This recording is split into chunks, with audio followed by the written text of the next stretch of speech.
Hello বন্ধুরা, সবাই কেমন আছো? তো আজকে নিয়ে চলে এসেছি তোমার জন্য ছোট্ট একটি ব্লগ। তো দেখো, মেয়েকে রেডি করাচ্ছে, আজকে ওকে স্কুলে ভর্তি করাতে নিয়ে যাব। তো দেখো, গল্প করতে করতে আমরা বেরিয়ে পড়েছি স্কুলে যাওয়ার জন্য ওকে নিয়ে।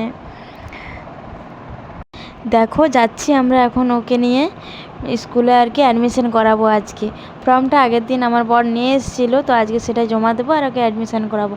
তো দেখো, তোমাদের সঙ্গে কথা বলতে বলতে আমরা চলে এসেছি। তো স্কুলটা তোমাদেরকে একটু ঘুরিয়ে দেখালাম আর কি। এরকম দেখো, এটাই হলো আমার মেয়ের স্কুল। তো আজ থেকে আর কি স্কুলেই ও পড়াশোনা করবে। তো ওর অ্যাডমিশন হয়ে গেছে। তো তারপরে আমরা একটু ঘুরে দেখছিলাম, মানে আমার বর আর কি সব কিছু আমাকে দেখিয়ে দিচ্ছিলো।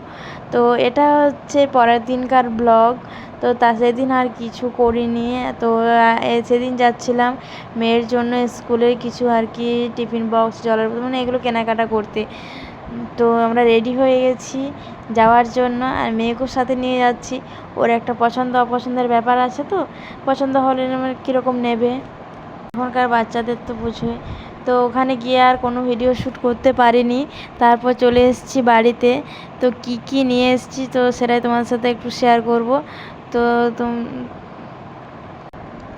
তো তোমরা দেখে নাও কি নিয়ে এসেছি। একটু জলের বোতল নিয়েছি, ছোটো নিয়েছি, কখন খুব ছোটো, সেই জন্যে কোয়ালিটি খুব ভালো, মিল্টনের। আর এক টিফিন বক্স নিয়েছি, দেখাবো বলো। আর একটা ল্যাম্পি বক্স, পেন্সিল বক্স আছে বাচ্চাদের। আর ওকে যখন স্কুলে যখন কোনো খাতা বই কিছুই দেবে না, মানে একটু দেরি হবে, ওই জন্য একটা খাতা নিয়ে এসেছি। এটাতে এখন কলেজে ফার্স্ট দেবে, আর এই খাতা তো দিয়ে দিতে পারে কালকে। তো এখন ড্রেস কিছু কেনা হয়নি, তো সেগুলো কিনতে যাবো একদিন। আর এই ভিডিও